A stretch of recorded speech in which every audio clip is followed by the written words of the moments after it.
juga Pak Prabowo merasa bahwa dia harus jadi sosialis pertama di Asia itu. Karena itu gabung dengan BRICS. Dia jadi sosialis pertama di Asia, karena itu makan siang harus ada di situ. Tapi tiba-tiba kepentingan rakyat itu dibatalkan oleh ide beliau lagi yang saya dengar di Twitter lewat Raja Antoni bahwa IKN itu akan diteruskan. Ya, orang yang belajar ekonomi tahu bahwa enggak di mana argumen kelayakan dari segi anggaran. Ambisi itu pasti dibatalkan oleh APBN. Nah, kita boleh berpikir bahwa yang tadi disinyalir oleh Pak Tata itu, mulai ada blocking di dalam kabinet ini yang diarahkan secara sangat sublim oleh presiden sebelumnya. Nggak diajarin di Magelang lompat.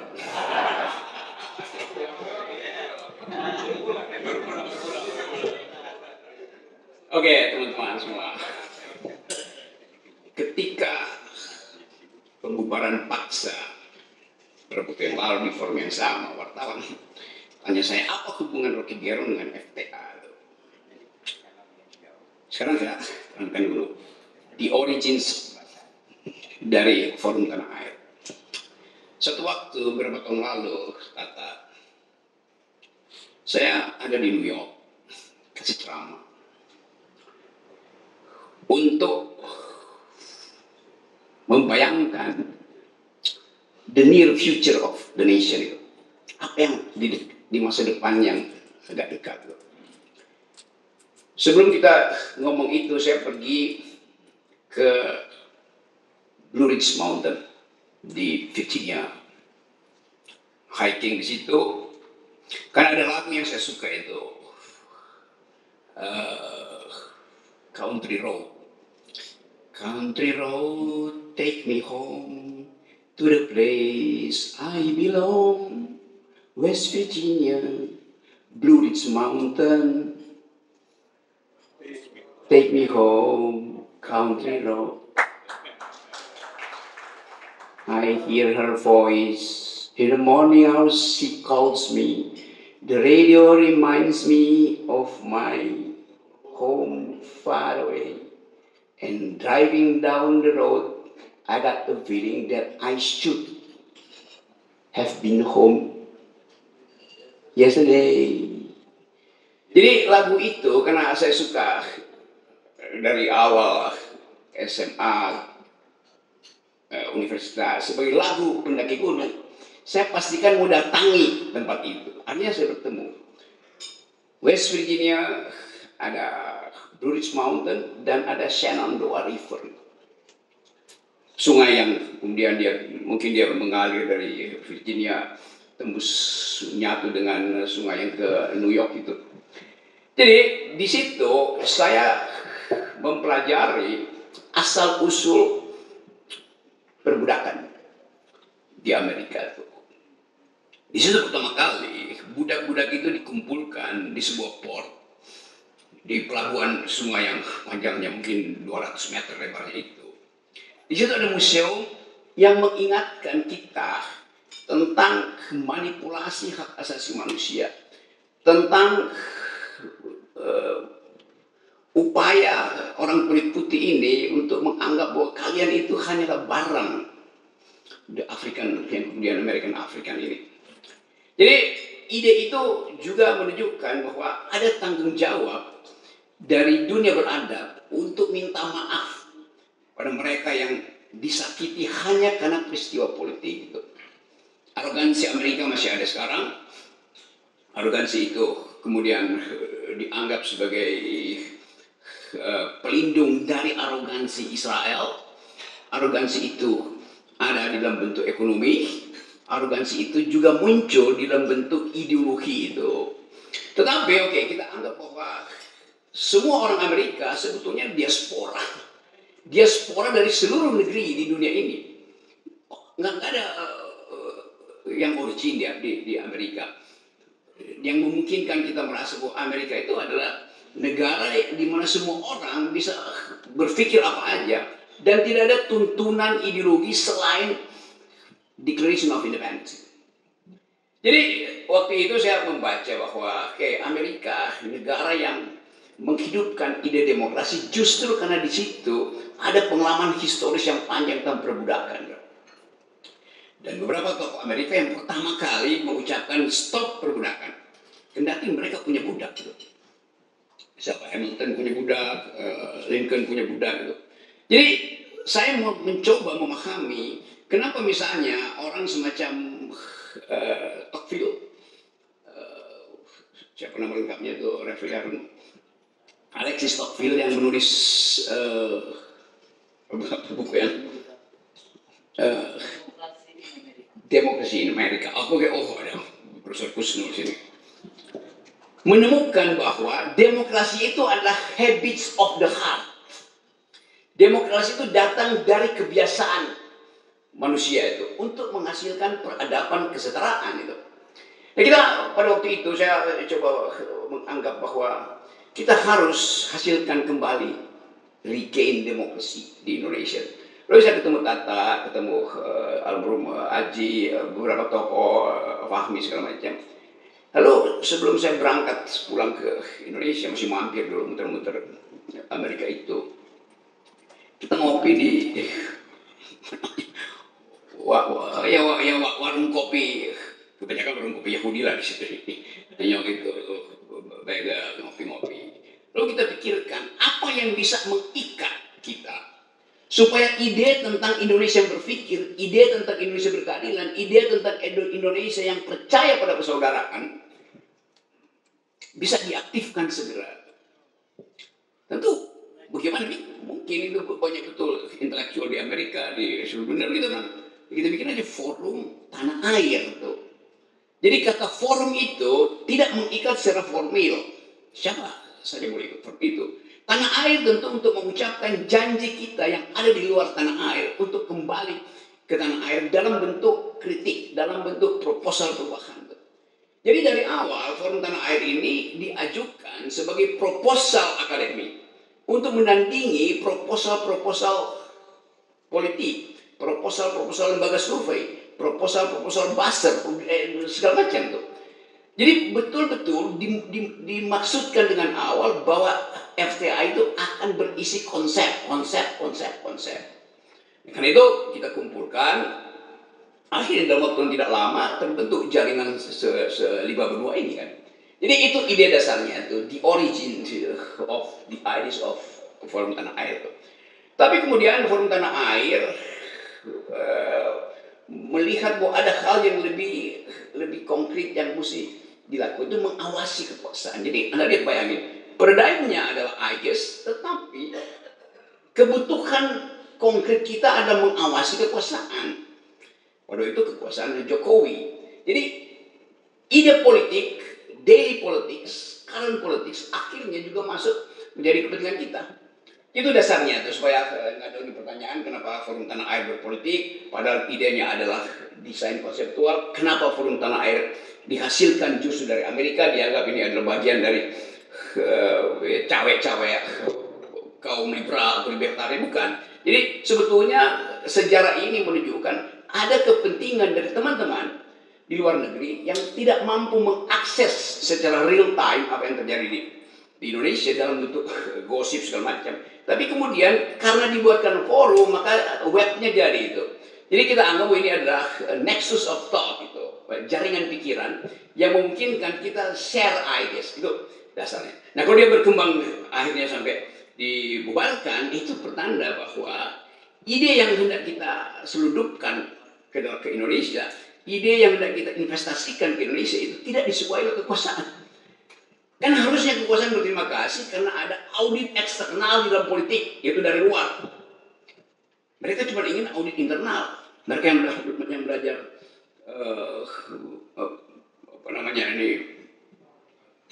akuntansi tahu bahwa di audit eksternal justru lebih jujur daripada di audit internal. Jadi mestinya pemerintah menganggap Forum Tanah Air ini ada sounding board yang memberi semacam kalau tentara bilang army readiness, kesiapsiagaan setiap saat. Kan begitu maksudnya kan? Ada istilah itu. Jadi kita, Forum Tanah Air, juga army readiness di dalam ide itu. Tapi kemudian dimusuhi itu. Ya mungkin karena ada Refli Harun, ada Eri Mulyadi, ada Pak Gatot, udah pasti itu kan. Dan semua hal yang kemudian disinopsiskan sebagai ini bajingan-bajingan yang hendak mengacau negara. Kan itu yang terjadi ya. Jadi diskurs itu yang hendak kita halang. Jadi kita mau kembali setelah situasi mulai terlihat seolah-olah tertata, kita mau balik lagi. Tadi Pak Tata betul untuk menagih konsistensi dari Presiden Prabowo hari ini. Kabinet merah putih. Awalnya merah putih, tapi baru 2 hari. Seorang menteri yang dibrief dengan baik oleh pakar-pakar luar negeri ketika di Hambalang, Menteri Desa, memakai kop surat Kementerian Desa untuk memerintahkan kepala desa berkumpul di sebuah desa untuk memenangkan istrinya yang menang kampanye di desa itu. Kan dari awal kita lihat bahwa briefing Prabowo itu tidak dipahami atau sengaja diabaikan oleh menteri itu karena kepentingan individual, karena kepentingan pribadi. Jadi mestinya kalau kita pakai semacam prinsip paradigmanya adalah rakyat yang diucapkan terus oleh Pak Prabowo. Tetapi paradigma itu tidak masuk karena ada mereka yang berkumpul dalam kabinet itu datang dengan kepentingan pragmatis masing-masing. Ide di briefing intelektual, panggil semua pakar dunia. Salah satu pakar yang bisa disebut perempuan tentang korupsi. Tetapi sang menteri bilang, ya ini cuma kertas ini kan tidak ada anggaran negara itu. Jadi dia nggak paham bahwa kertas itu yang harganya 200 perak. Ada tanda tangan menteri, efek katastrofi terhadap politik itu tinggi sekali. Jadi bayangin cara berpikir menteri desa itu. Kan mestinya dia ngerti bahwa dia nggak boleh sedikit pun memanfaatkan itu. Tapi dia kan nggak ada uang negara di luar. Tanda tangan dia itu ada uang negara. Jadi bagaimana kita mau tagih pada akhirnya yang sebetulnya di awal mestinya udah ditendang dia dari kabinet kan. Jadi konsistensi itu yang tidak ada. Nah, itu kita mulai melihat bahwa kabinet ini dari merah putih mulai jadi merah pucat. Itu dasarnya. Nah, saya balik pada soal kita. Kita mulai melihat bahwa kalau kita perhatikan dalam satu minggu ini, spot shot yang diberikan pada Prabowo itu sangat lebar besar. Artinya ada harapan dari rakyat. Bahkan Prabowo terbawa di dalam semacam megalomania bahwa dia akan berpihak pada rakyat. Dan mungkin juga Pak Prabowo merasa bahwa dia harus jadi sosialis pertama di Asia itu. Karena itu gabung dengan BRICS. Dia jadi sosialis pertama di Asia, karena itu makan siang harus ada di situ. Tapi tiba-tiba kepentingan rakyat itu dibatalkan oleh ide beliau lagi yang saya dengar di Twitter lewat Raja Antoni bahwa IKN itu akan diteruskan. Ya orang yang belajar ekonomi tahu bahwa nggak di mana argumen kelayakan dari segi anggaran. Ambisi itu pasti dibatalkan oleh APBN. Nah, kita boleh berpikir bahwa yang tadi disinyalir oleh Pak Tata itu mulai ada blocking di dalam kabinet ini yang diarahkan secara sangat sublim oleh presiden sebelumnya. Kan mulai terbaca di situ bahwa ini kabinet yang sebetulnya diasuh secara remote control oleh Presiden Jokowi. Orang bertanya kan dia udah lengser. Oh iya, tapi aparatnya masih ada di situ tuh. Dan kemampuan Jokowi untuk menagih tukar tambah masih ada di situ. Walaupun kita tahu ya ini sebentar aja selesai sebetulnya. Dan mungkin dalam 2 minggu ke depan pasti ada 2-3 menteri yang langsung di-reshuffle. Hitungan saya begitu, nggak usah 100 hari, 2 minggu ke depan. Tapi itu adalah political issues. Kita mau bicara tentang ide. Sekarang saya masuk pada apa sebetulnya yang harus dipegang sebagai mandat dari FTA. Kita mulai membaca ada konsep yang belum diutuhkan oleh pemerintah ini. Kalau kita bertanya, 2045 itu Indonesia Emas isinya apa? Di dalam politik luar negeri apa artinya Indonesia Emas? Di dalam soal keadilan sosial, apa artinya Indonesia emas? Pilihan ekonominya seperti apa? Kita nggak dapat ide itu tuh. Jadi tetap kita cuma dapat ide yang akan ditumbuhkan 8% ekonomi Indonesia. Oke, 8% itu artinya itu akan ada sektor yang tumbuh kira-kira 10-20%, ada sektor yang tumbuh 1%. Kan buat dapat rata-rata 8% mesti ada yang di-push ke atas kan. Jadi disparitas pasti akan terjadi itu. Ekonomi akan jadi panas. 8% kan itu, coba tanya Bapak Anton, 8% artinya saya beli bajai dan lalu saya suruh ngebut di jalan tol 120 km per jam. Rontok mesinnya itu. Benar Pak Anton? Konsepnya. Belum lagi kita mau tagih konsep 8% itu, grossnya 8%, berapa persen ecological footprint yang disumbangkan oleh pabrik-pabrik yang akan mengoperasikan 8%? Berapa banyak deforestasi yang disebabkan oleh ambisi 8%? Berapa banyak tanah-tanah di pantai utara yang juga akan dikendalikan oleh oligarki itu yang diperjuangkan terus oleh Pak Said Didu. Jadi FTA akan menguji itu bukan karena kita cemburu atau dendam, tapi kita mau lihat kemasukakalan dari konsep 8%. Itu akan kita studi terus tuh. Kita mau lihat kemasukakalan dari proposal untuk menghidupkan kembali IKN. Nah, pada saatnya tuh. Yang paling penting kita tahu bahwa soal Indonesia ini yang diucapkan terus oleh Pak Prabowo adalah soal pangan. Apakah pangan ini betul-betul didesain dalam upaya untuk mengatasi krisis pangan? Atau desain ini sebetulnya udah dibaca lebih awal oleh 2-3 orang yang menguasai ekspor impor pangan dan mulai menyodorkan sesuatu sebagai umpan untuk memperoleh kepentingan, keinginan di Papua, di Kalimantan. Jadi kasak kusuk ini soal pangan dan soal pertumbuhan ekonomi itu adalah hal yang akan kita riset terus.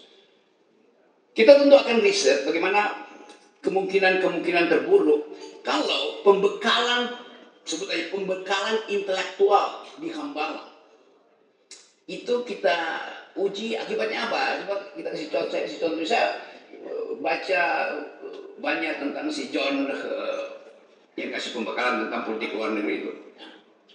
Orang yang punya perspektif realis dalam studi politik internasional itu John, last name dia. Kenapa John ini yang dipanggil untuk membekali menteri-menteri itu? Bukankah John ini adalah seorang yang pro perang, bukan pro damai? Sementara Indonesia adalah memilih untuk bahkan menjadi pasifis sebetulnya. Sementara metode yang diterangkan oleh narasumber ini adalah metode kaum realis. Civis pacem parabellum, kalau Anda ingin damai bersiaplah untuk perang. Kan beda paradigmanya. Dan lebih dari itu, begitu diterangkan soal ekonomi oleh macam-macam dari 8 sesi itu, kita bertanya, ngerti nggak mereka yang di-brief di Hambalang dalam 2 hari? Dalam bahasa Inggris pula diterangkan itu kan. Ya mungkin pakai interpreter. Tetapi kelihatannya nggak ada yang paham itu.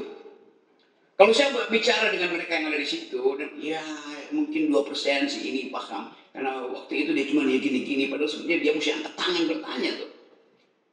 Jadi diskurs intelektual tidak terjadi di Hambalang. Saya sebut diskurs intelektual. Narasinya ada, tapi bilang diskurs. Bagaimana mungkin pembekalan itu tanpa debat? Konsep yang bertentangan.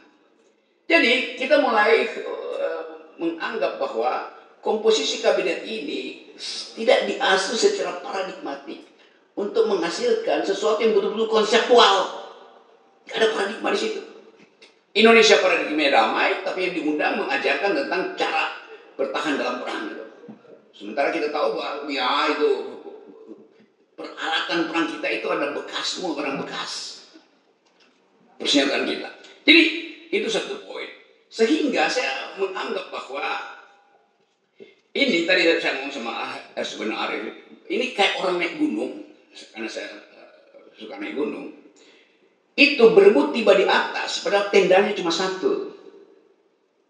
Hancur, kedinginan, segala macam. Ini kabinet yang berupaya untuk cepat-cepat tiba di puncak gunung, dengan mengandalkan orang yang di depan itu bawa tenda 10, padahal tendanya cuma satu. Bagaimana mungkin bisa survive di dalam situasi turbulensi misalnya. Tapi oke, itu ide mereka. Kita kasih semacam dugaan awal bahwa akan ada krisis pertama, yaitu dari dalam bentuk organisasi sendiri. Sementara ini terlihat bahwa ada kepatuhan pada Presiden Prabowo dibawa ke Magelang. Itu simbol untuk menghasilkan disciplinary society. Masyarakat yang didisiplinkan oleh apa? Oleh latihan. Politik tidak mungkin didisiplinkan dengan latihan. Ya, mensana in corpore sano, dalam tubuh yang sehat ada jiwa yang sehat. Iya, itu kalau Anda olahragawan. Tapi ini politisi semua. Yang sudah di-brief dari awal oleh ketua partainya tuh. Siap-siap nyolong di badan anggaran. Siap-siap masuk ke komisi dan pastikan bahwa kita bisa ngintip kerjaan dari situ. Kan itu dasarnya tuh. Bagus bahwa ada stepping. Prabowo mulai dengan briefing intelektual di Hambalang. Briefing mental dan fisik di Magelang. Lalu orang tiba pada pertanyaan, kalau sudah di-brief dengan baik, kenapa masih ada 1, 2, 3 menteri bahkan mulai menunjukkan vested interest sendiri?